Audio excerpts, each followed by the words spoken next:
Bien.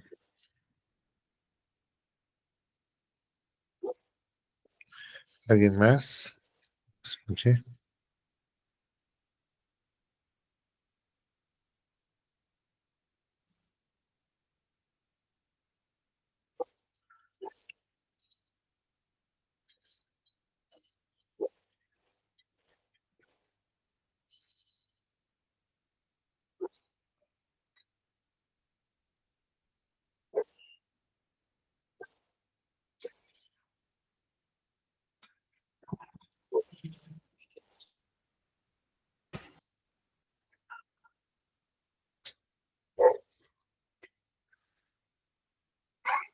Verónica, Miriam,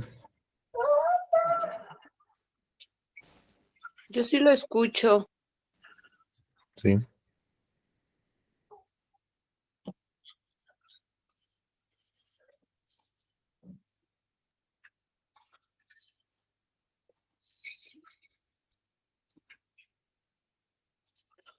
Ok.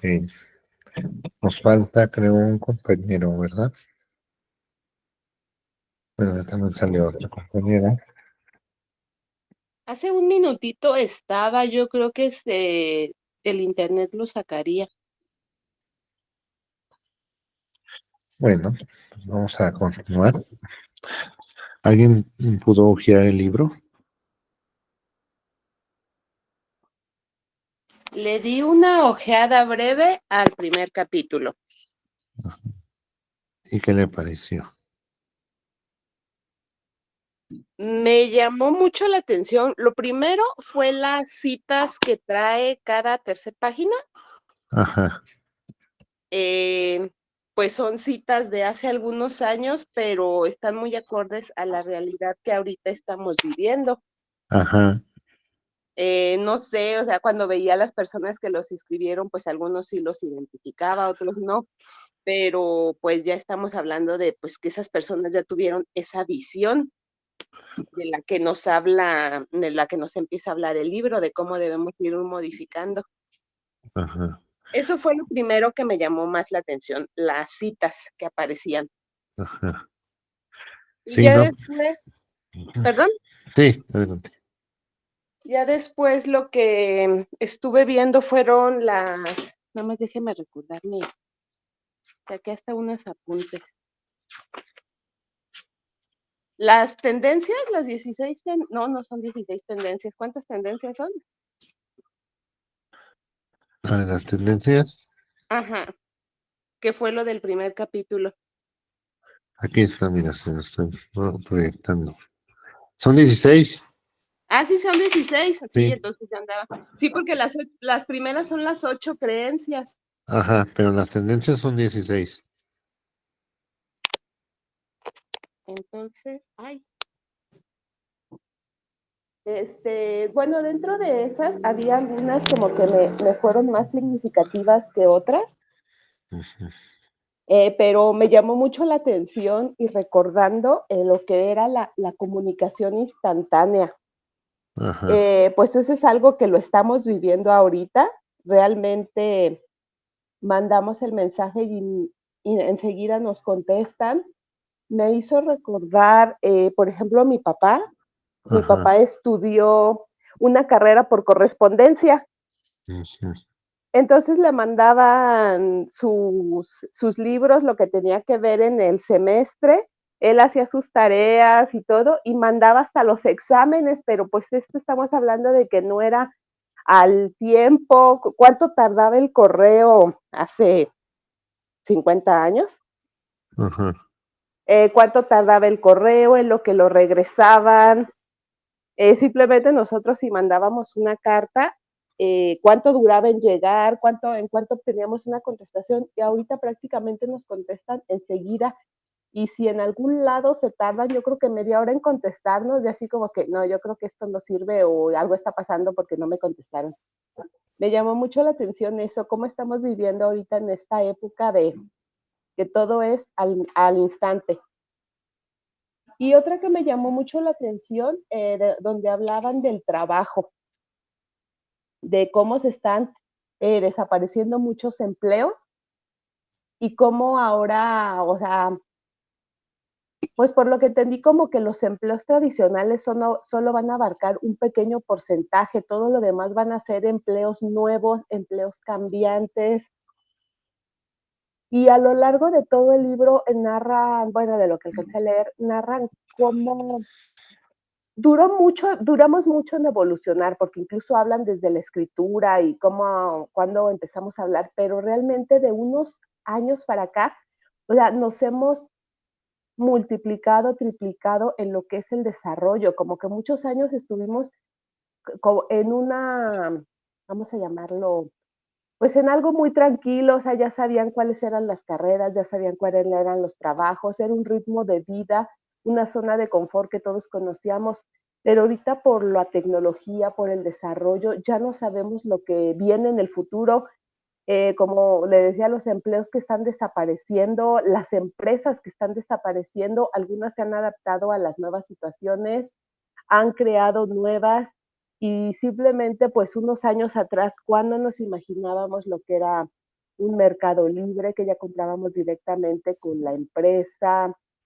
cómo estaba el Airbnb, o sea, no, como que sí yo recuerdo años atrás y pues no visualizaba todo eso, como que todo era muy tranquilo y ahorita lo que le sabemos de una plataforma al siguiente día ya no se lo sabemos a la nueva, ya le hicieron cambios y sobre todo me llama mucho la atención la visión que tienen estas personas para estar cambiando, para adaptarse, para crear nuevas cosas y la verdad me llama la atención, pero me preocupa porque yo no tengo esa visión de cambio, yo estoy como muy en la zona de confort. Entonces, pues no se puede quedar así, tenemos que seguir, que seguir, que seguir. Eso fue lo que alcancé a rescatar de ese primer capítulo. Ujú. Ok, y entonces eso se puede ver como lo que tratan de decir es precisamente que ahora el mundo se va a basar en en la capacidad que tengamos de adaptarnos a las condiciones y a eso es lograr que la escuela misma aprenda. Esa es la idea. Es decir, ¿cómo logramos que las escuelas, hacer de las escuelas agentes de cambio en la medida en que las escuelas también aprendan a transformarse? Entonces, bajo este paradigma es pensar en la escuela como un organismo vivo. Entonces, en ese sentido, puede tener mayor o menor grado de inteligencia, ¿cierto? Y hay algo muy curioso porque está como hermanando y diciendo que incluso el futuro de las empresas va a tener que ver con la capacidad que tengan estas para aprender y para adaptarse a los nuevos cambios. No sé si vieron también esa idea que se mueve del mundo empresarial al mundo educativo muy rápido, ¿cierto? De hecho, lo que plantea es que las mejores empresas son aquellas que vayan a invertir en el aprendizaje, ¿cierto? Es decir, ya están montados desde hace años en el paradigma de la era del conocimiento y la sociedad de la información. Entonces, la capacidad de brindar un ambiente propicio para que todas las personas aprendan y se constituyan en auténticas comunidades de aprendizaje. Entonces, maestra Tania, maestra Vero, si también pudieron hojear el maestro Salvador, el libro, algo que les haya parecido,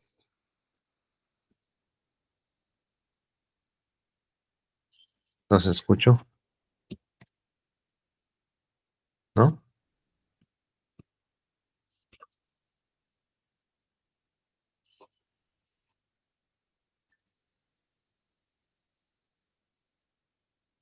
¿No pudieron? Sí, sí, sí. Buenos días. Buenos días. Em, estuvimos justamente esperando cuál era el tema que nos iba a tocar a cada uno de nosotros para hacer la presentación, Ajá, pero sí, sí lo estuvimos hojeando y también me quedo con exclusivamente pues, algunas de las frases que contiene ese libro, que de antemano pues nos recuerda, ¿no? Lo que es en sí la educación en forma general. Em, También algo que me llama mucho la atención es justamente eso, que necesitamos inculcar en nuestros alumnos el aspecto del emprendimiento, porque actualmente es lo que de una u otra manera pues está funcionando, pero tiene que ir de la mano con una preparación constante en cuanto a la educación. Entonces, sí, me llama mucho la atención ese aspecto, sobre todo donde comentan que China, por supuesto, ha crecido en base a- al trabajo, en base al emprendimiento, en base justamente a la creación de productos y que justamente es para cubrir sus propias necesidades y que se ha logrado pues encontrar pues bajos costos para poder construir esos productos que son de primera necesidad. Pero insisto, creo que sí es importante implementar justamente en nuestras aulas pues esas ganas de que nuestros alumnos, independientemente si están estudiando o no, también piensen en crear algún tipo de proyectos para poderlos ofrecer y que sean consumo de todas las personas. Entonces, considero que es algo positivo que maneja ese libro y bueno, necesitamos ahondar un poquito más en estos temas que en lo personal son muy interesantes. Gracias. De nada. De hecho, si ustedes van al último capítulo del libro,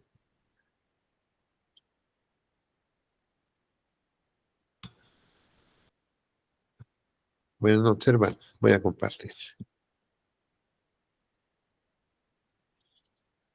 Listo. Pueden observar. Ahí,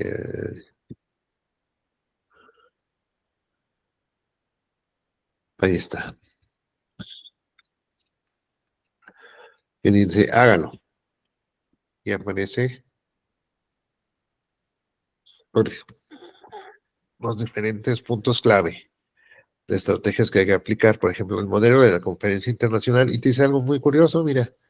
Dice, Singapur fue uno de los 44 países que envió delegados a la conferencia de aprendizaje para el siglo XXI.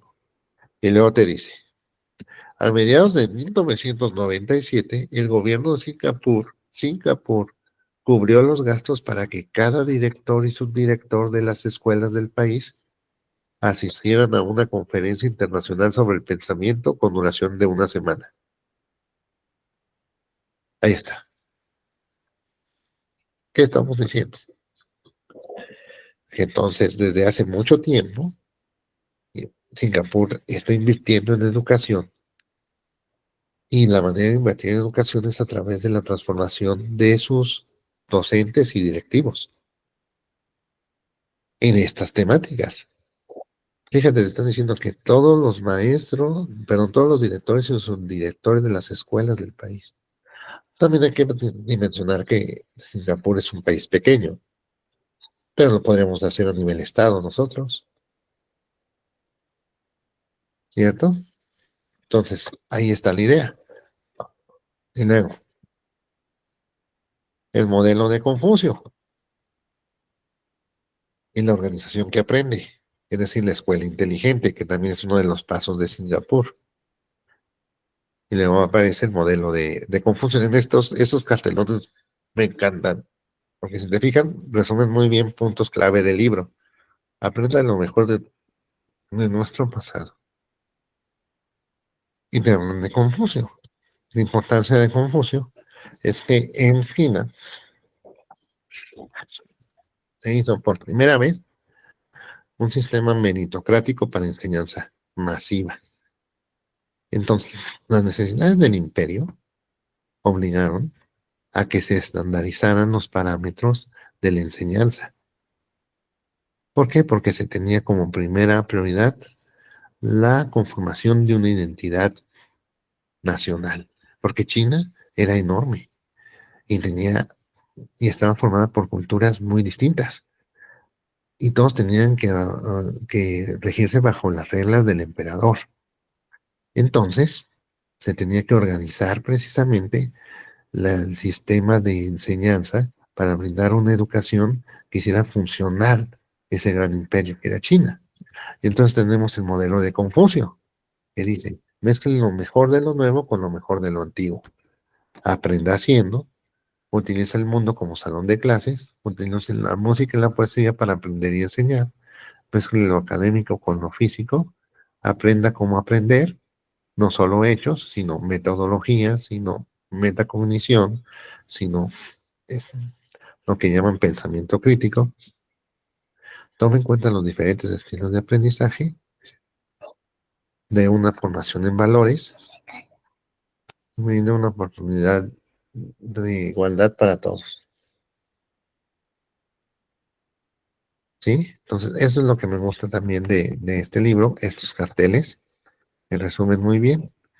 Y entonces aquí vienen las prácticas a nivel políticas públicas más exitosas para poder implementar este modelo a gran escala. Ya está. ¿De acuerdo?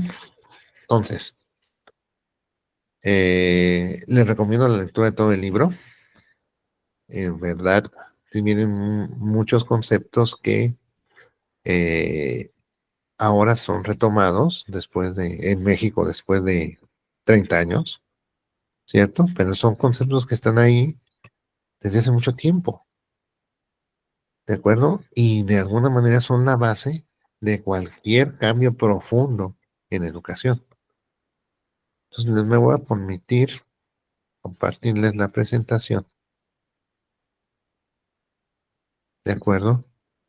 No sé si se vea, Sí, sí se ve. ¿ok? Sobre modelos pedagógicos y ambientes de aprendizaje. Entonces, partimos de esta frase que suele atribuirse a Aristóteles, que dice, enseñar no es una función vital, porque no tiene el fin en sí misma. La función vital es aprender. Entonces aquí hay que ver que precisamente en el binomio enseñanza-aprendizaje hay una parte que tiene que ver con desarrollar las potencialidades que tiene el individuo, es decir, ver el aprendizaje como un acto biológico en el cual si nosotros logramos que el niño esté en el ambiente propicio, este va a aprender, ¿sí? ¿Por qué? Porque lo más normal, y no hay ningún obstáculo, es que el niño aprenda. Lo que no tiene un fin en sí mismo, es decir, tiene un fin dado por otros, es la enseñanza. ¿De acuerdo? Entonces, enseñar es una cosa y aprender es otra cosa. Ahora, enseñar no es una función vital porque no tiene el fin en sí misma. Sí, porque enseñamos. ¿Para qué enseñamos? ¿Qué queremos que aprendan? El hecho de que aprendan o no aprendan va a depender del entorno nada más, los estímulos que le demos, pero si el niño está correctamente estimulado en el lugar preciso, va a aprender. Ahora la pregunta es qué hay que enseñar. Ahí hay que preguntarnos los fines de la educación. ¿Para qué? Entonces, un modelo pedagógico tiene que ver con una visión idealizada del mundo, simplificada para poder explicar y eventualmente transformar una parte de la realidad. ¿De acuerdo? Entonces, nunca hay que confundir el modelo con la realidad, porque ningún modelo basta o explica toda la realidad. Solamente es como una fotografía instantánea, ¿de acuerdo? De un fragmento de la realidad donde se hace énfasis en alguno de sus aspectos. Entonces, los modelos pedagógicos son muy valiosos porque nos permiten entender algún aspecto sobre la praxis, en este caso, del acto de enseñanza y aprendizaje, pero no sustituyen, y a veces ese es el problema, que nos casamos demasiado con un solo modelo y pensamos que esa es la verdad, cuando nada más es una parte, un fragmento, es una representación de la realidad, pero puede haber más.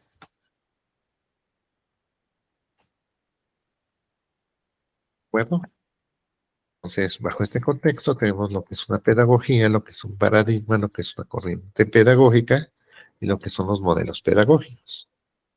¿De acuerdo? Entonces, según el Pei de la pedagogía es un conjunto de saberes y conocimientos objetivados y en construcción de una comunidad sobre la reflexión y práctica del acto educativo. ¿Ok? Obviamente, partiendo de una manera específica de vivir en un contexto determinado, es decir, partiendo de un paradigma. ¿Qué es un paradigma? Son relaciones científicas universalmente reconocidas que durante cierto tiempo proporcionan modelos de problemas y soluciones a una comunidad científica. Eso es según Kuhn, en su libro de los paradigmas. ¿De acuerdo? De la revolución, de las revoluciones científicas, es decir, cuando surge un nuevo paradigma, una forma nueva de pensar y de hacer, compartida por todos, surge un nuevo modelo de pensar cómo es el mundo, o cómo, de pensar cómo es en este caso la educación, cómo es el niño, cómo es el estudiante, cómo debe ser la escuela. Y a partir de ahí se dan soluciones, ¿sí? O maneras de enfrentarse a esa realidad construida desde cierta visión particular del mundo. Ahora, cuando eso es cuestionado por una realidad que desafía el paradigma, es necesario. Primero se enfrenta el problema de, no, de tratar de decir, pero es una excepción, pero es que así no es. Hasta que finalmente se adopta una nueva forma de ser, una nueva forma de actuar, una nueva forma de pensar, que se constituye al compartirse con otros y consolidarse, institucionalizarse en un nuevo paradigma. Y así se va, ¿de acuerdo? Entonces se van generando distintas corrientes del pensamiento, en particular sobre el acto pedagógico, ¿sí? Que influyen, ¿sí? ¿Sí? Y son compartidas por un grupo mayoritario de personas. Entonces, por ejemplo, tenemos ahí ciertas corrientes pedagógicas contrapuestas, por ejemplo, ¿no? Que dicen la escuela tradicional con la escuela activa, por ejemplo. ¿Sí? Y entonces la corriente pedagógica es mucho más amplia y está inmersa en una cultura. ¿De acuerdo? Ahora, como una guía para el actual y tener una guía, una brújula, ¿sí? Surgen los modelos pedagógicos, que son unas simplificaciones o representaciones esenciales de lo que implica una corriente pedagógica. ¿De acuerdo? Es decir, el maestro en el aula tiene que justificar y justificarse a sí mismo su actuar. Y muchas veces lo hace a través de ciertos modelos pedagógicos que son acordes a su corriente, a su manera de pensar, vivir y actuar el acto de educar. Entonces, ¿hasta aquí hay alguna duda?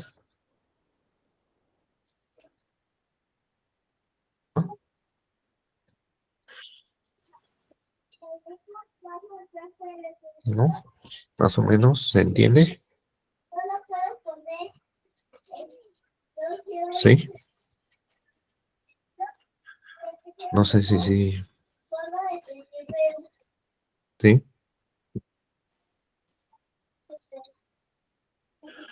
Ok. Entonces, como les digo, nunca confundan un mapa con un bosque, un mapa con el mundo. Al final de cuentas, un mapa es una guía, pero no sustituye el objeto a explorar.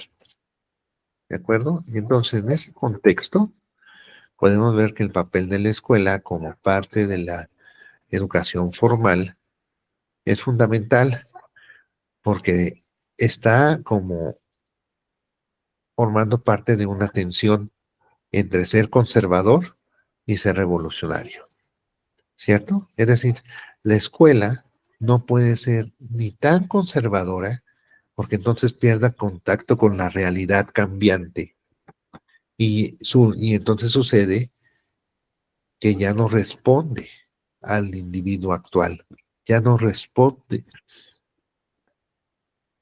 a la problemática real, pero tampoco puede ser totalmente revolucionario. ¿Por qué? Porque algo tiene que transmitir a las nuevas generaciones de lo anterior. Es decir, la escuela también está hecha para transmitir. Bueno, van a decir, ¿transmitir qué? Pues lo que se considere lo mejor de lo antiguo, ¿no? Entonces hay una tensión entre qué cambiar y qué preservar. Entonces las escuelas siempre se mueven en esa dualidad, ¿no? Entre ser agentes de unión, ser agentes de identidad, pero también ser agentes de cambio. Entonces, por un lado, tenemos que el papel de la escuela es un espacio de la reconstrucción social, es decir, tenemos que reconstruir las interacciones que conforman la sociedad como posibilidad de una reconstrucción del conocimiento, como generadora de una identidad social, cultural y del orden social, como escenario de reproducción cultural, como formación de la nueva ciudadanía. Entonces, por un lado, tenemos que ayudar en el proceso de asimilación, ¿cierto? Del individuo a una comunidad. Claro que sí. O sea, el individuo tiene que aprender a vivir en sociedad, a vivir en comunidad. Y gran parte de la escuela básica es eso, que el alumno aprenda a vivir con otros. Y al vivir con otros también desarrolle un concepto de identidad. Entonces, si tú te fijas, si nos movemos entre qué es lo que queremos conservar, qué es lo que queremos cambiar. Entonces, esas son las preguntas fundamentales que tenemos que hacernos como escuela. ¿Qué es lo mejor de lo antiguo? Y eso hay que preservarlo. Pero ¿qué es lo que necesitamos cambiar? Ajá, para lograr lo mejor del futuro. Entonces, la escuela siempre quiere lo mejor, pero por un lado tenemos lo mejor del pasado y lo mejor que ha de venir. Y nuestro papel como docentes en esa escuela es ser gestores de ese cambio en el ambiente de aprendizaje propicio. No sé si me estoy explicando en este papel de la escuela. Entonces es muy importante ver que ni muy, muy, ni tanta. Es decir, la escuela siempre tiene esta dualidad, conservar, cambiar. ¿Qué quiero conservar? ¿Qué quiero cambiar? Ahora, lo inteligente sería, como nos dice el libro, nosotros preguntarnos como escuela, como individuos y como colectivo, ¿qué es lo mejor que tenemos? ¿Y qué es lo mejor que queremos lograr? Es decir, ¿qué es lo que quiero mantener? ¿Qué es lo que quiero preservar? ¿Y qué es lo que quiero cambiar? Esa sería una postura inteligente. No decir, tienen todo lo anterior, no sirve, construyamos desde cero. No, dejaría de ser escuela, porque al menos, por ejemplo, al menos tenemos que conservar nuestro idioma, porque ya de entrada hablamos español, ¿no? Ya de entrada somos mexicanos. Entonces, hay una realidad que se me es dada y tengo que aceptar. Lo que no puedo cambiar y cambiar lo que debo cambiar. ¿Sí está claro hasta aquí, chicos? ¿Sí, maestros? Sí, claro, maestro. Ahora, De hecho, no sé. Sí, adelante. eh, creo que suena muy interesante donde comenta que existen muchísimos modelos pedagógicos que sí nos pueden servir justamente para poder tener una educación académica de calidad, pero también debemos de estar atentos justamente a la realidad. Y considero que ese es un detalle muy importante en las escuelas. Sabemos que ya la educación tradicional no está funcionando o no va a funcionar, o como dice usted, solamente agarrar lo bueno y aplicarlo actualmente. Em, eh, Respecto a esto y de acuerdo a lo que está usted comentando, yo sé que los cambios se deben de estar visualizando y hay indicadores que muestran si la escuela va hacia arriba o no. Considero también que el director, que es el líder del plantel, debe justamente optar por eso, ¿no? Debe de guiar justamente, pues, esos cambios para mejorar la escuela. Él debe de ser, el iniciador para esto. Y por supuesto, de ahí subdirector, jefes y por supuesto los docentes. Pero, ¿qué pasa cuando, el líder, o en este caso el director, pues sigue trayendo esas costumbres tradicionales? Y que tal vez por su experiencia o por sus años de labor, pues se tenga que seguir con lo mismo. Ahí considero yo que a veces, pues, se debe de elegir a los directores que en verdad estén preparados y sobre todo que tengan esa visión de cambio, maestro, porque la mayoría de los docentes queremos justamente eso, generar un cambio para avanzar justamente en la escuela, pero a veces los aspectos tradicionales que ya están muy arraigados, en este caso en los directores, pues no dejan justamente eso y no dejan generar esos cambios actuales. Se quieren quedar simplemente con las actividades obsoletas que se han hecho durante muchos años. Entonces ahí no sé cómo, yo sé que hay cursos, yo sé que hay reuniones, yo sé que el objetivo de la educación es eso, ¿no? Que sea de alto nivel y de calidad. Pero, ¿qué pasa cuando nos encontramos con personas así, no? Que no permiten justamente ir creciendo o hacer cambios considerables. Pues sí, es que precisamente ahí lo que tiene que cambiar es el modelo del director o del directivo. Como un gestor de los aprendizajes, decía la reforma antigua, pero más que nada se está optando por un proceso de liderazgo. O sea, liderazgo tiene que ver más con ser el jefe o el que manda, tiene que ver con compartir o mostrar la visión. Por ejemplo, les voy a mandar un video, voy a tratar de descargarlo porque está en una plataforma que ya no pueden acceder ustedes en Chrome o en los navegadores actuales porque está con Flash, pero ahí aparece precisamente el coaching educativo. Y ahí te dan una frase muy buena que viene en la Biblia, de hecho, que te dice, donde no hay visión, el pueblo perecerá. Donde no hay visión, el pueblo perecerá. ¿Qué significa el papel del liderazgo, el papel del líder? Como aquel que te va a llevar o que de donde está hacia donde queremos llegar. Pero entonces necesitamos hermanarnos en cuáles son precisamente nuestra visión, o sea, a dónde queremos ir. ¿Sí? Y entonces aceptar una realidad, partiendo de una realidad, la realidad es que la escuela, como se tiene o sea, la escuela siempre está ante un desafío, pero nunca había sido tan desafiada como hoy en día. ¿Por qué? Porque simplemente ya no tenemos el control ni el monopolio de la información. O sea, ahora los niños, los jóvenes tienen información de todos lados. Hasta nosotros como maestros también tenemos información de muchos lados.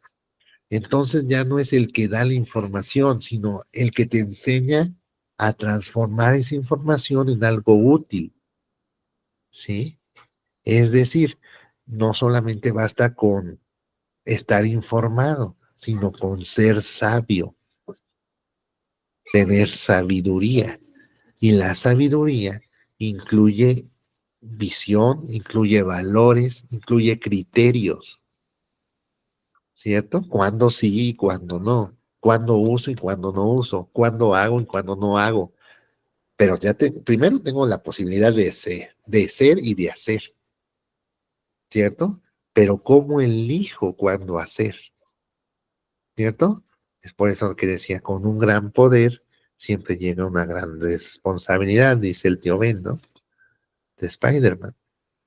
Entonces, es fundamental, precisamente, maestro, la elección de los directivos, porque los directivos van a ser los que tienen que hermanar precisamente esa visión con todos los demás, porque son los líderes.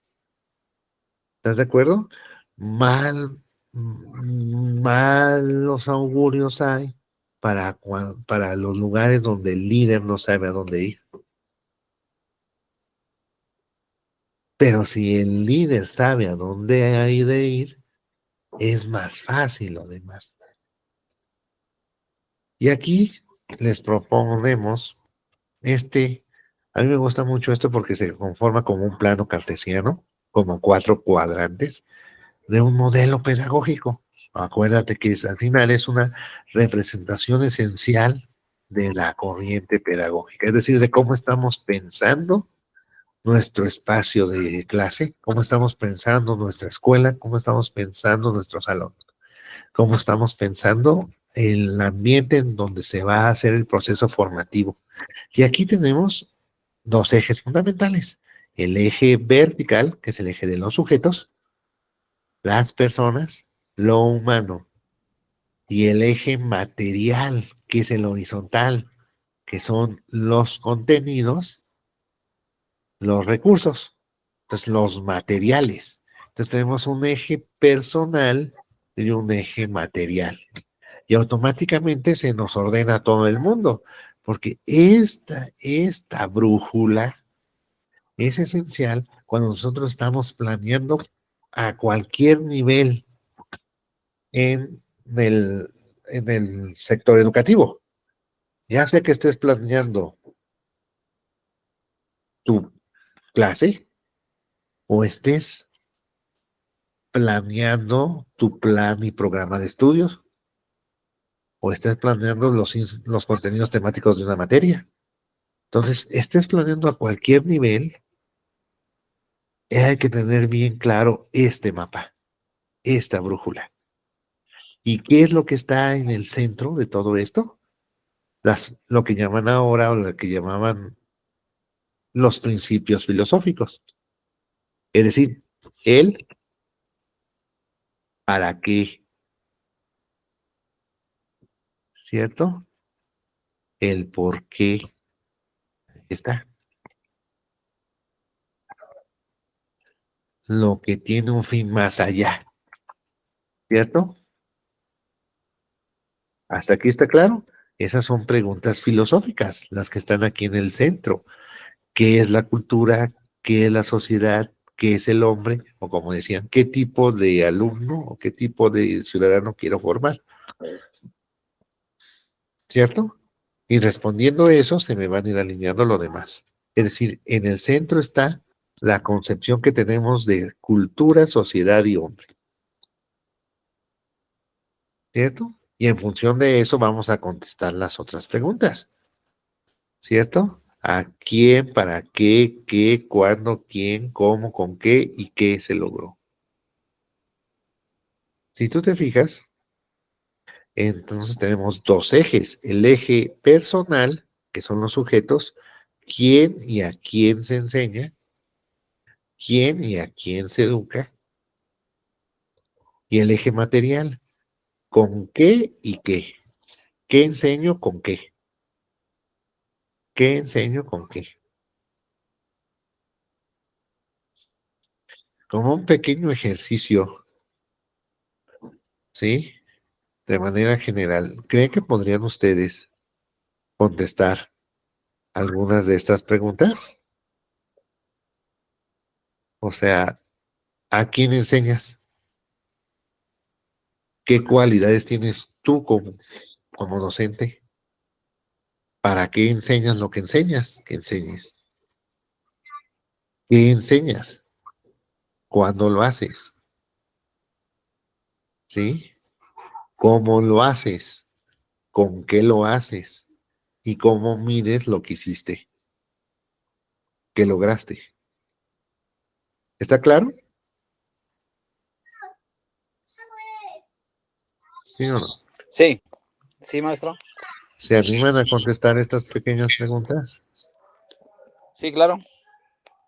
¿Qué les parece que les des 10 minutos?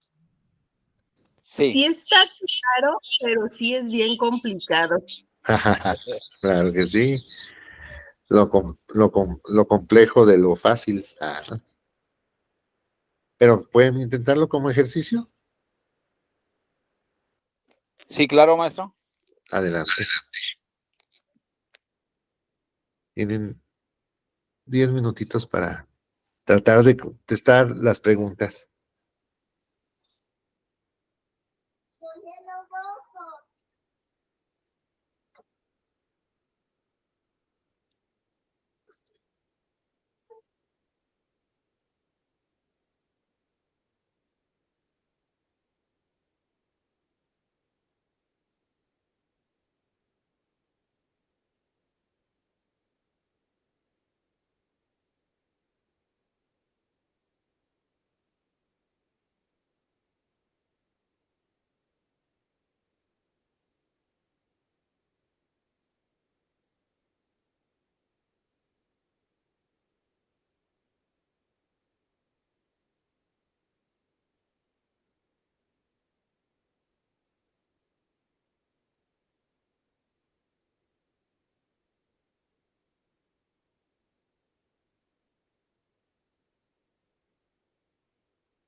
¿Listo? ¿Cómo van? Muy bien. ¿Cómo van? ¿Bien? Sí, maestro, bien. Perfecto. Este, Dígame. puedo iniciar porque tengo problemas con mi conexión. Sí, sí, sí. Ok. Este, pues creo que estas preguntas nos hacen pensar nuevamente en nuestra labor docente. Desde mi punto de vista, son preguntas que debemos de hacernos, pues yo creo que antes de llegar a la escuela, tal vez antes de entrar al salón, cuando hacemos nuestras planeaciones didácticas y en muchas otras ocasiones. Bueno, inicio con la primera.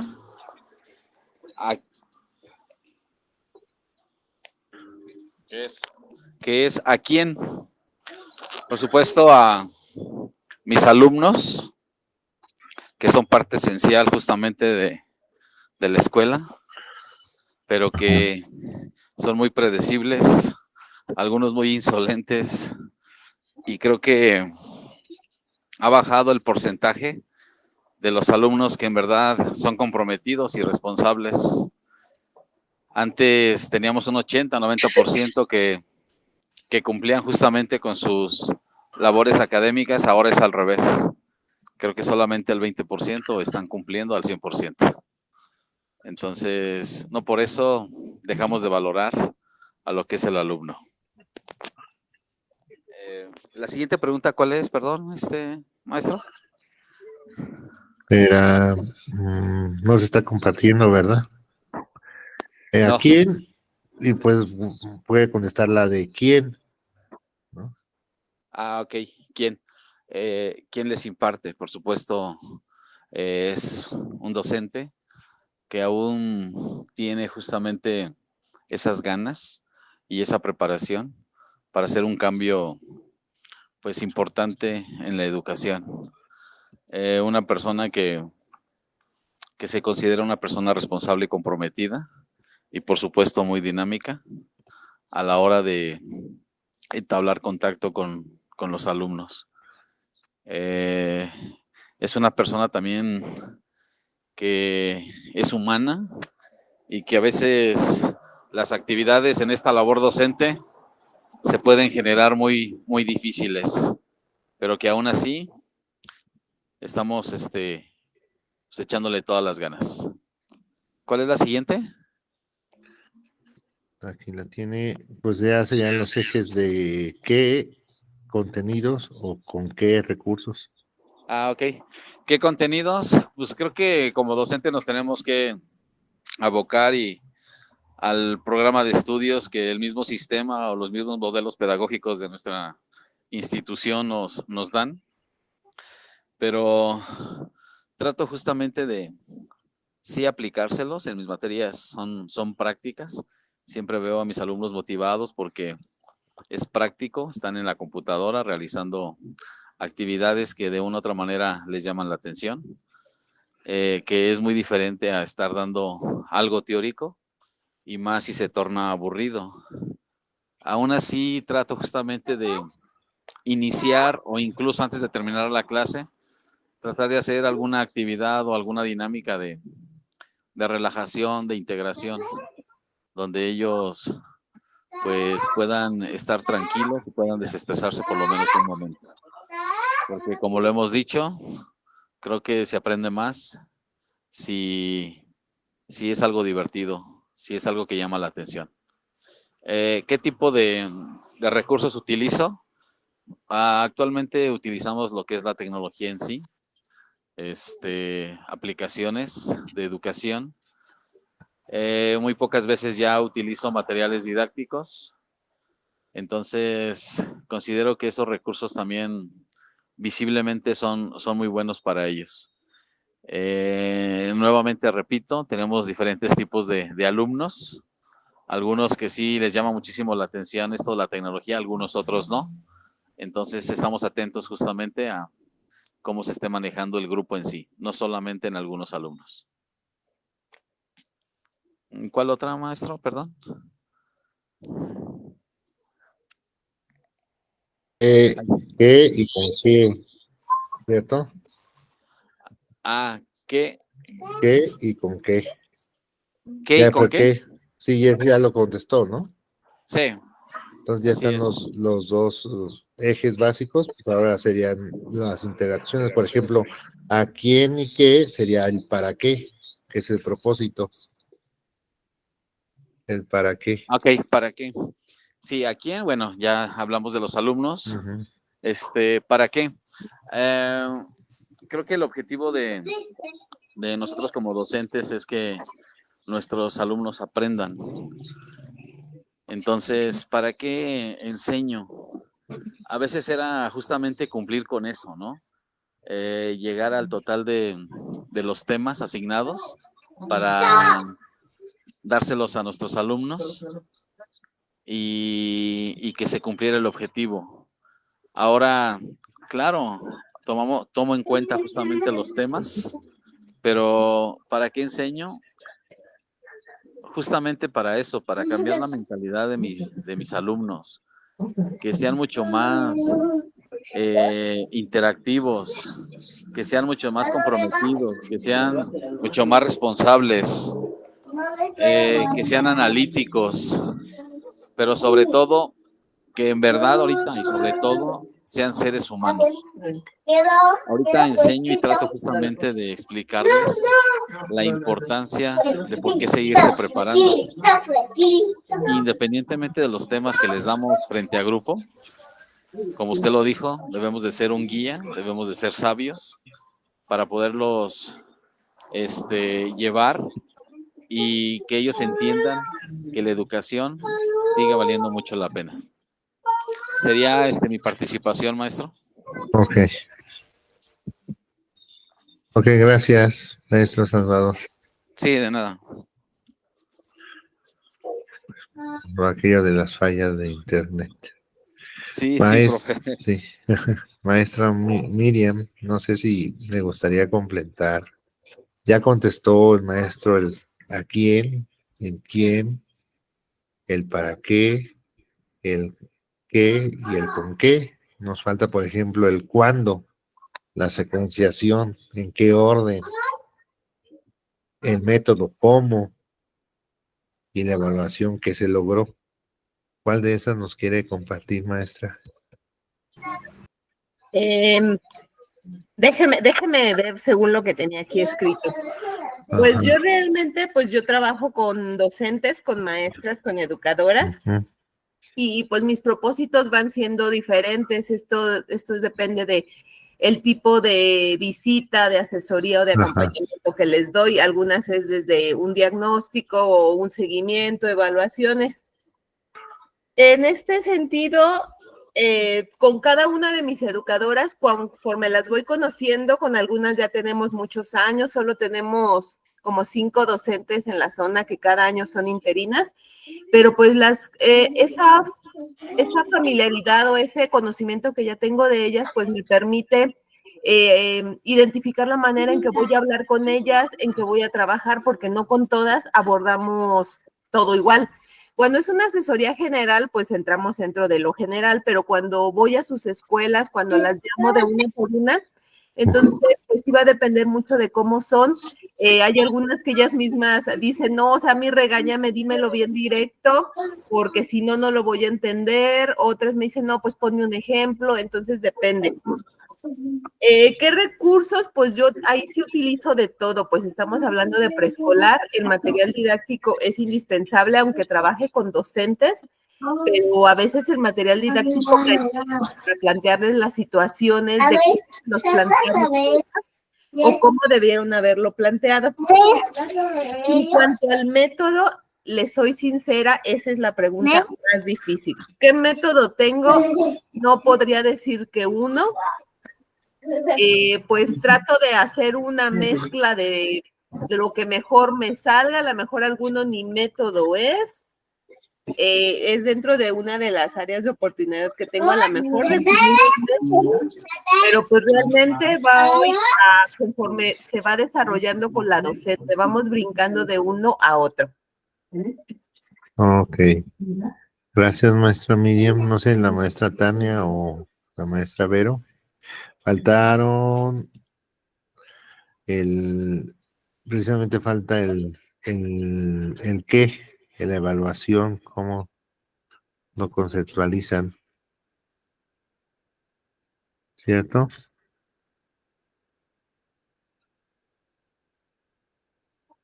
¿No? Maestra. Bueno, algo también que, pues, cómo lo evalúo es con los resultados que obtenemos. Ujú. Dice Tania que no puede hablar, pero Sí, lo ya vi. entiende. Perfecto, sí, ya estaba yo observando eso. A ver, maestra Miriam, ¿quería decirnos algo? No, pues nada más que le digo que yo la evaluación que hago, no, yo la hago de lo que yo percibo en la intervención de los docentes, en las mismas visitas a las que voy. No es escrita, no, tomo en cuenta sus opiniones respecto a cómo trabajamos el año, cómo les gustaría que trabajáramos el próximo año, pero así como, bueno, a lo mejor lo que en los niveles se hace como un examencito o dar tantos puntos por eso o algo, pues no, yo me baso simplemente en cómo voy viendo la evolución de su intervención docente. Ok, gracias, gracias. Sí, es que hay sí, una diferencia, ¿no? Porque en el caso de usted es capacitar a otros adultos, ¿no? Trabajar con el aprendizaje de otros adultos, que es diferente, pues, a lo que es mm, trabajar con niños propiamente, no con adolescentes. Así es, incluso, bueno, por ejemplo, el año pasado tuvimos en la zona 4 docentes que fueron reconocidas. Bueno, ya ven que UCICAM ahorita está la convocatoria para que se inscriban al reconocimiento docente. Y a su vez, Guanajuato hace también su convocatoria, desconozco si en otros estados lo hagan, para llenar los datos de todo el GAM sí estaba un poquito complicado y que volvemos, eso ya es trabajo extra para ellas, que bueno, buscar que se les reconozca, pero ellas son las que suben toda la evidencia, las que hacen todo el trabajo. Entonces la plataforma de Guanajuato estuvo un poquito menos complicada, les ayudamos y 4 docentes de la zona fueron reconocidas en base a sus proyectos y pues eso para mí también es pues una evaluación porque si Guanajuato está reconociendo su labor, pues me dice que lo que estamos haciendo pues va por buen camino. Muchas gracias. Pues sí, o sea, en este caso creo que ya la maestra escribió en el chat, ¿cierto? La maestra Tania dice, yo puse de ejemplo es el proceso de lectoescritura y en cuanto a evaluación se hace una evaluación formativa, se toma en cuenta todo su proceso, es decir, los avances o incluso el retroceso que se tiene. Y la maestra Vero dice, ¿con qué? Yo en lo particular aprovecho las herramientas digitales disponibles, ya que mis alumnos son muy tecnológicos, dice la maestra Vero. Entonces la maestra Vero dice que utilizando herramientas digitales. Entonces, lo que voy a mostrar ahorita, permítanme ver, aquí está, es las mismas preguntas, cómo las contestaríamos desde diferentes paradigmas y nos generarían modelos pedagógicos distintos. ¿Sí? Entonces, por ejemplo, desde el modelo pedagógico tradicional, podemos poner entre paréntesis contemporáneo, porque todavía pervive, ¿no? ¿Cuántos, como decía el maestro, cuántos de nosotros no convivimos en un contexto donde nuestros directivos o otros profesores propugnan todavía que con la letra con sangre entra, por ejemplo, ¿no? Entonces, ¿cuáles son las concepciones de ser humano? ¿Cierto? Sujeto pasivo, una tabula rasa, es decir, alguien a la que hay que dar contenidos, hay que darle información, es el alumno, ¿de acuerdo? ¿Y quién es principal de este proceso precisamente es el docente. Entonces se ve al docente como un modelo militar, como aquel que detenta la autoridad, ¿sí? Y es el que impone las reglas, impone cuál es el conocimiento que ha de buscarse y que hay que evaluarse. Entonces, aquí claramente está la dirección del alumno, perdón, del docente hacia el alumno. Es decir, el alumno nada sabe y el maestro todo lo sabe. ¿Cierto? Entonces, en ese sentido está muy claro, ¿sí? Que eso hay, en cuanto a la concepción del docente y del alumno, una diferencia enorme con lo que la nueva escuela mexicana propugna, ¿cierto? Y obviamente la escuela se está viendo como un espacio de reproducción, ¿sí? De la cultura o de la sociedad dominante, es decir, hacer, dicen otros individuos en serie, que respondan a ciertos estímulos de manera estandarizada, ¿no? Es decir, todos tenemos que hacer que nuestros alumnos hagan lo que se espera que de ellos,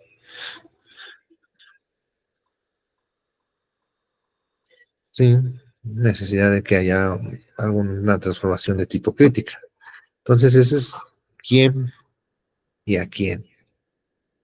Y entonces, recursos y contenidos, el eje material, ¿sí? ¿Qué es lo que ha de enseñarse? ¿Qué es lo que ha de aprenderse? Legado cultural de la sociedad, conocimiento acumulado. Es decir, se tiene esa idea de que ya todo está escrito, ya todo está dicho, simplemente hay que perpetuarlo.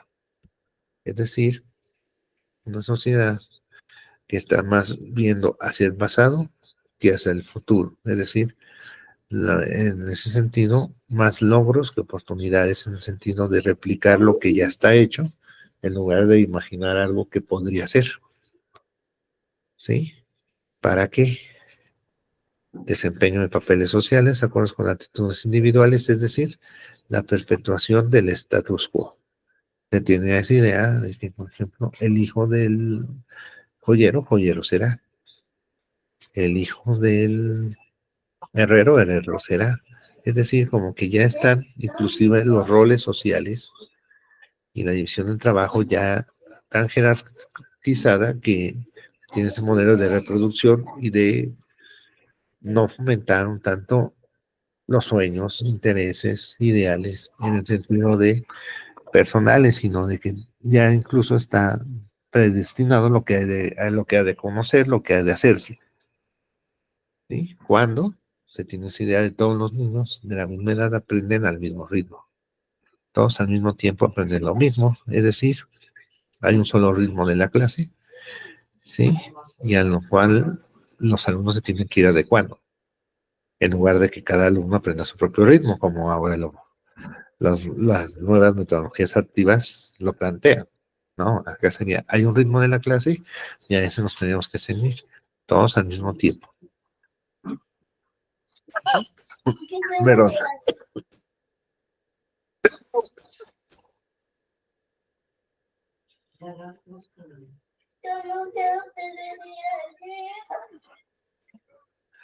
¿cómo? Magistrocentrismo, es decir, el maestro es el centro de la actividad aula. ¿De acuerdo?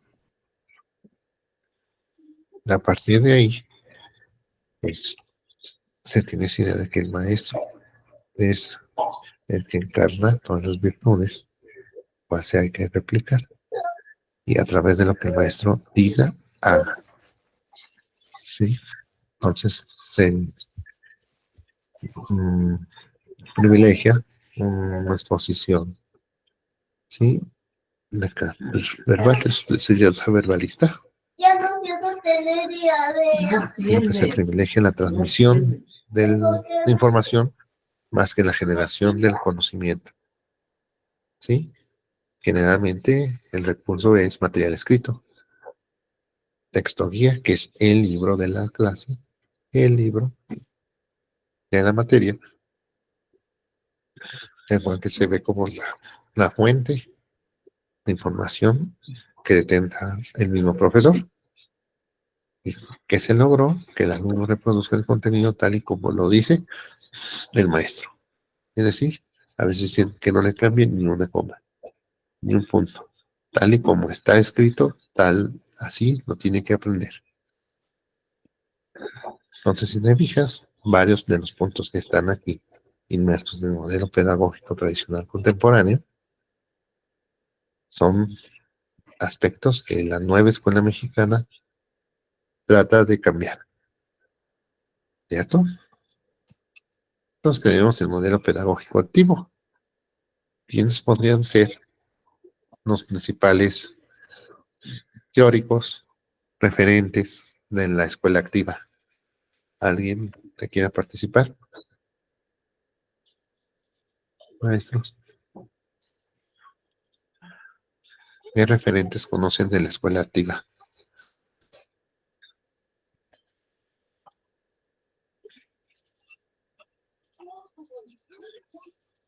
¿Alguien?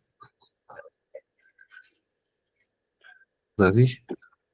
Ya pedí, dice la maestra Tania. ¿Quién?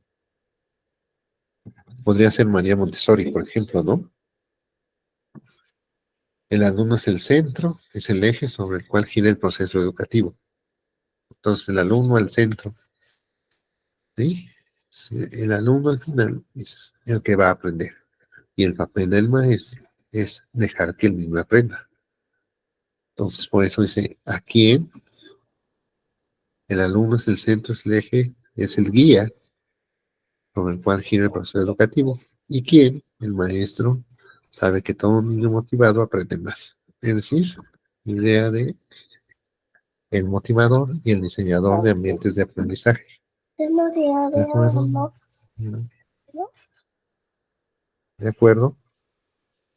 Entonces, cambio diametralmente el papel del alumno y del maestro en la escuela.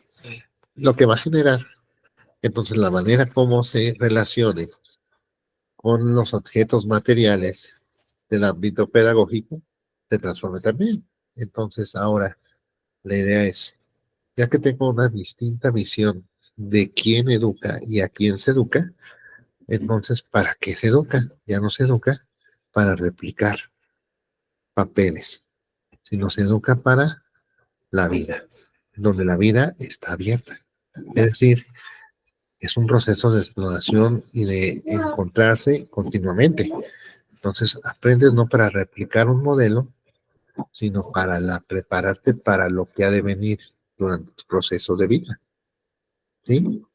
Que la naturaleza y la vida deben ser estudiadas en centros de interés, ahí donde se encuentran, ¿no?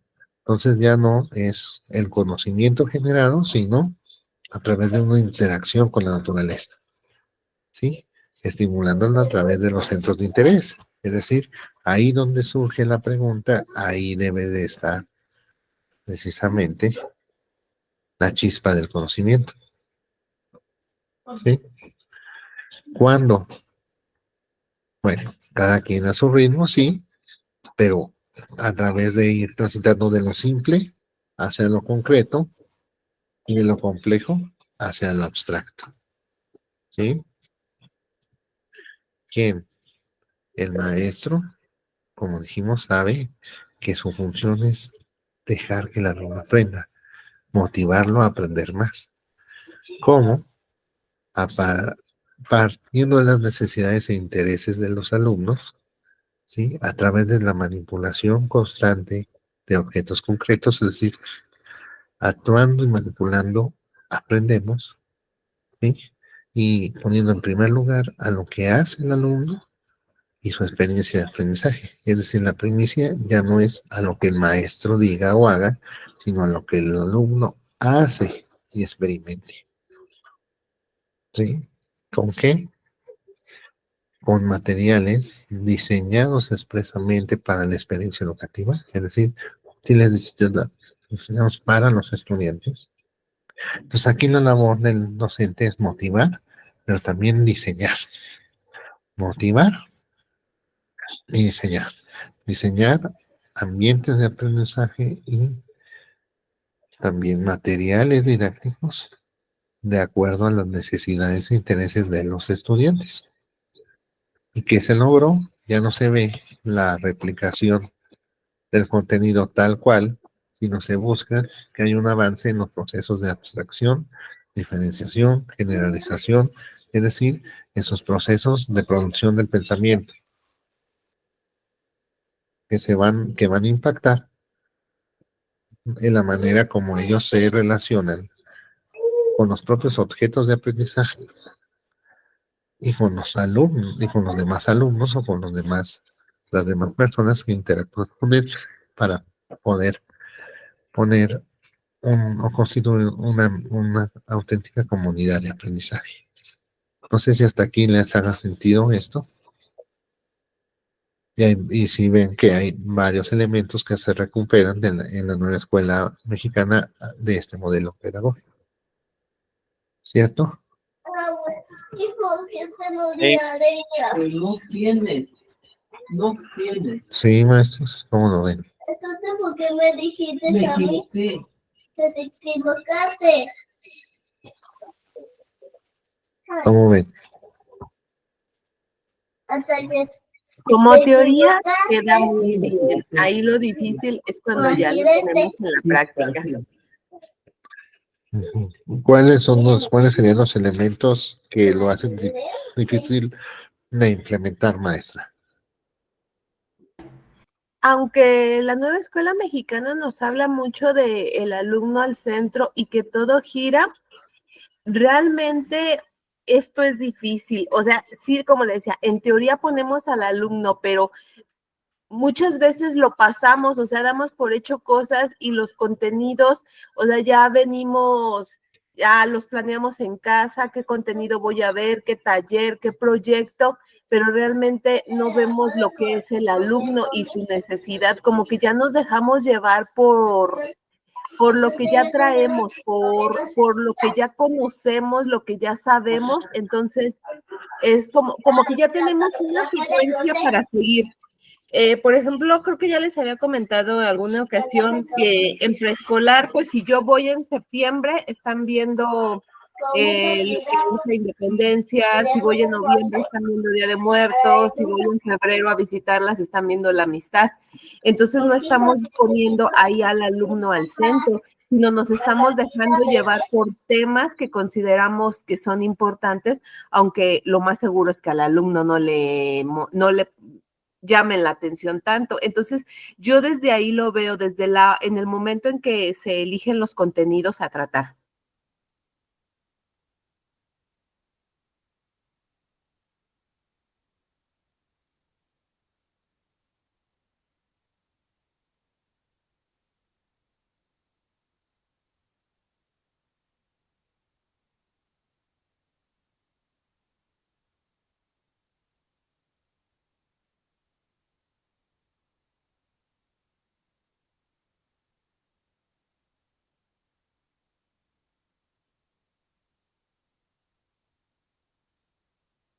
Sí es, pero ¿cómo creen ustedes que se pudiera precisamente eh,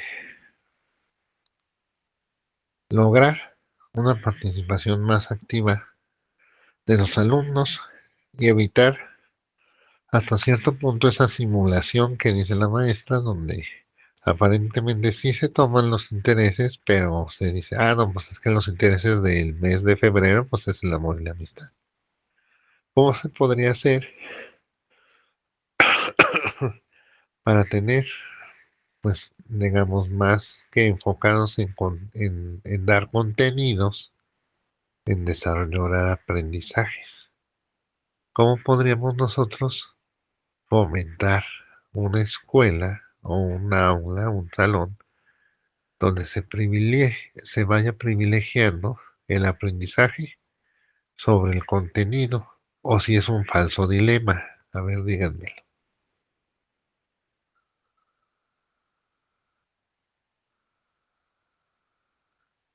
¿Qué opinan de ese respecto? Tiene mucho que ver con el docente que es, y lo relaciono mucho con el comentario que al principio nos dijo el maestro Salvador. El director juega un papel importante en cómo motiva a sus docentes, en qué proyectos les propone, cómo organiza desde el plan didáctico. Yo he visto que las escuelas unitarias o bidocentes como que tienen un mayor desarrollo respecto a los que tienen directores, que debería ser al revés, pero creo que es porque es más difícil ponerse de acuerdo muchas personas, un director a la cabeza, todos sus docentes, que cuando es una o dos personas las que van a trabajar. Como le digo, yo veo como mayor desarrollo, mayor interés en escuelas pequeñas que a lo mejor no tienen la tecnología, no tienen las herramientas que tienen las de cabecera, pero buscan suplirlo de otra manera.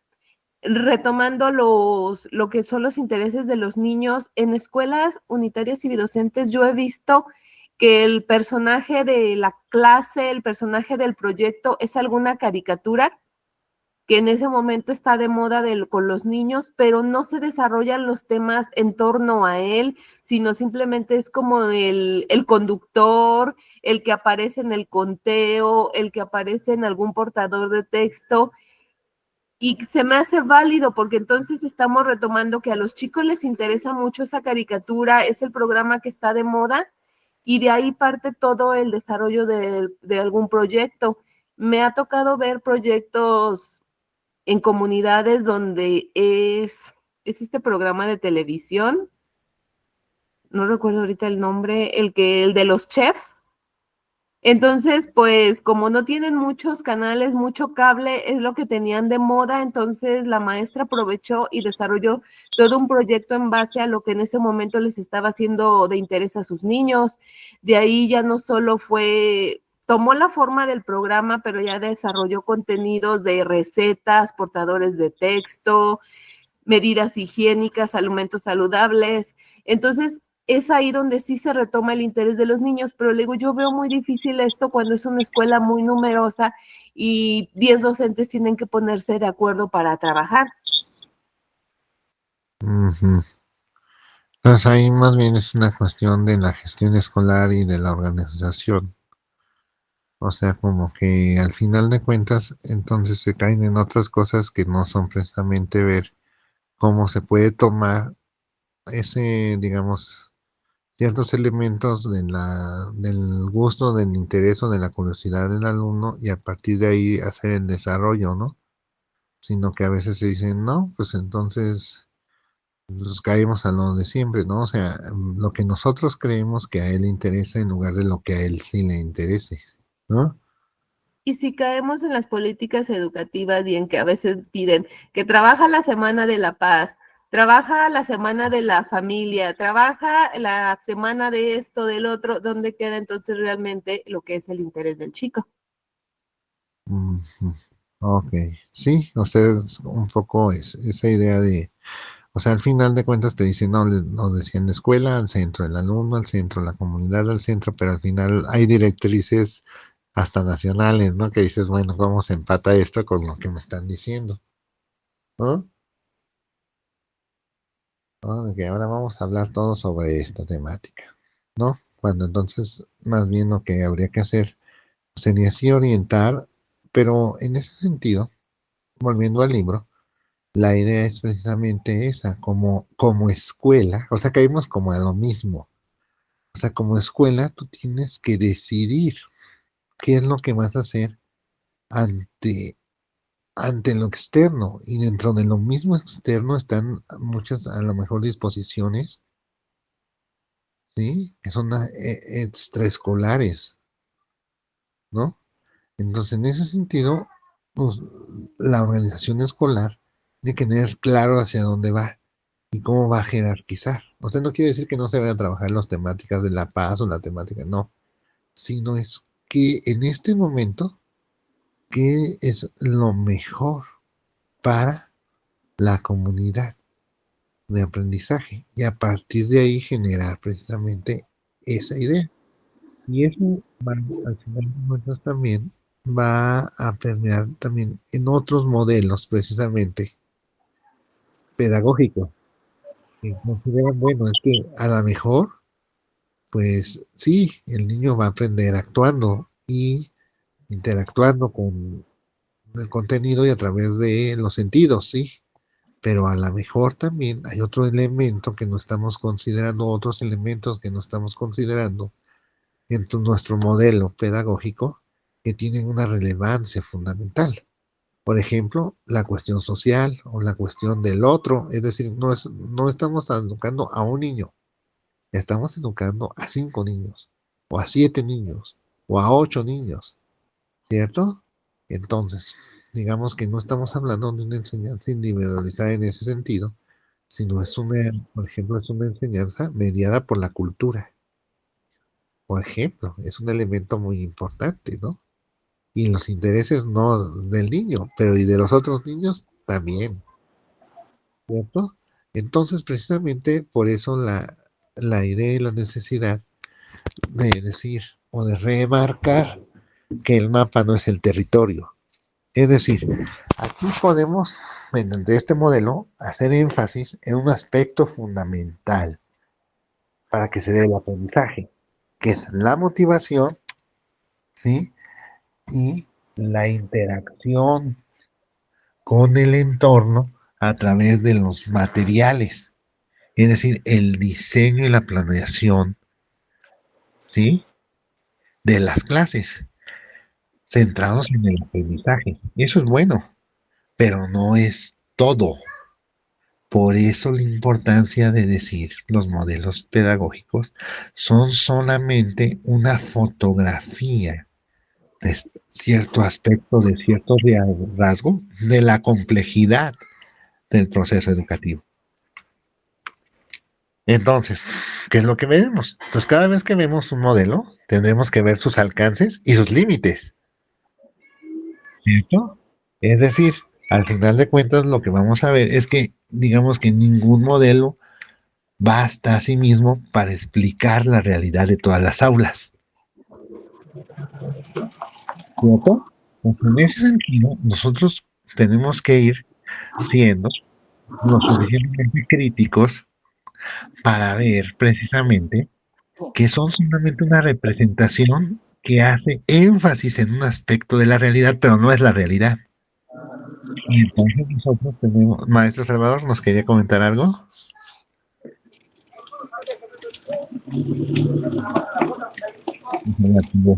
Creo que se le está activando, ¿verdad? ¿Sí se escucha, maestro? Sí. No, interesante lo que comenta, e incluso también lo de la maestra, pero también ahorita nosotros como docentes nos están quitando pues mucha autoridad. Imagínense, ahorita solamente tenemos que poner calificación de 5, imagínense, de 5, y hay alumnos que de una u otra manera no hacen absolutamente nada. En cuanto a disciplina, también nos limitan bastante. Ya no podemos, pues de una u otra manera, tener la disciplina en clase, porque podemos afectar sus derechos humanos. Incluso ahorita teníamos un reglamento escolar en nuestro plantel y lo tuvimos que cambiar y adaptarlo justamente a unos nuevos protocolos de la nueva escuela mexicana. Y esos protocolos de antemano nos dejan a nosotros pues, sin mucha seguridad como docentes. Ahora no vamos a tener justamente esa autoridad para poder pues, decirle a nuestros alumnos, oye, tranquilízate, ¿no? Eso que estás haciendo no es bueno. Entonces, sí considero que se les está pasando esa parte de proteger a los docentes en todos los aspectos. Incluso también a veces hasta contra los papás, ¿no? De repente ellos tienen una postura bastante complicada y es donde tenemos que estar batallando nosotros, sabiendo que ellos son los culpables justamente de la actitud de sus hijos o en este caso de nuestros alumnos. Entonces, sí hay muchas cuestiones interesantes que se tienen que analizar, pero insisto, en torno a la labor docente, en torno al docente.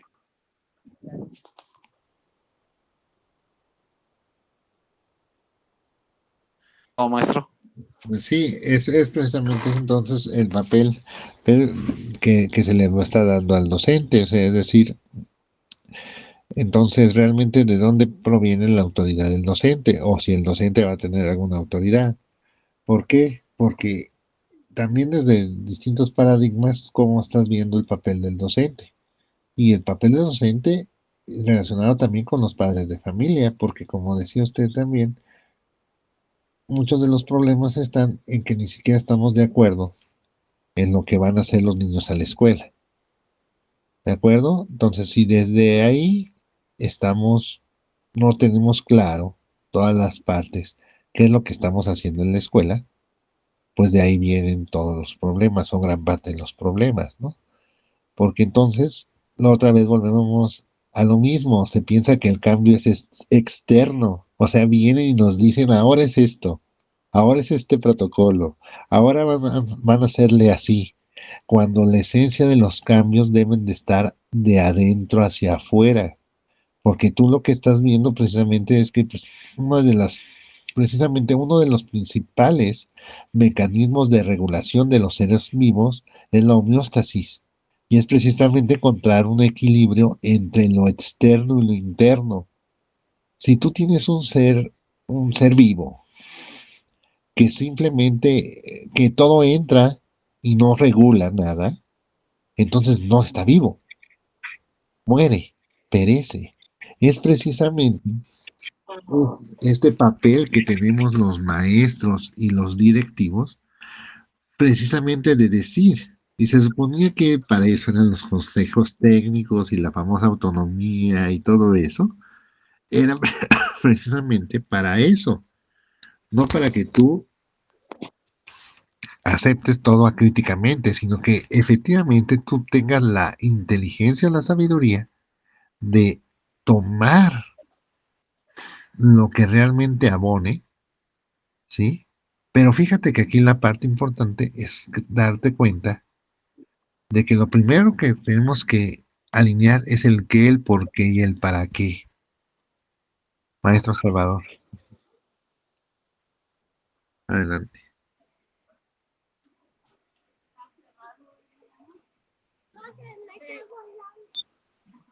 Lo escuchamos.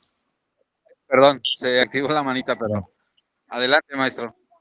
Sí, entonces, precisamente la idea es esta, que nos demos cuenta y nosotros seamos capaces de analizar cuáles los distintos trasfondos de los cambios que se nos presentan y enmarcarlos precisamente en ciertos modelos pedagógicos, digamos, característicos, y a partir de ahí hacer el diseño y la lectura de nuestra realidad. Volvemos a lo mismo, pero volvemos a que muchas veces se utilizan palabras, pero no se comprenden a cabalidad qué es lo que nos están diciendo. O sea, ¿qué nos están diciendo con eso de la lectura de la realidad? La lectura de la realidad, ¿desde dónde?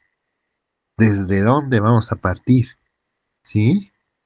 Entonces, realmente, inclusive muchas de esas elementos de análisis que se nos están dando, pues si nosotros los aplicamos cabalmente, podemos llegar incluso a ver que hay ciertas directrices, ciertas cosas, eh, ciertos aspectos que incluso contravienen los principios generales que nos están diciendo, ¿no?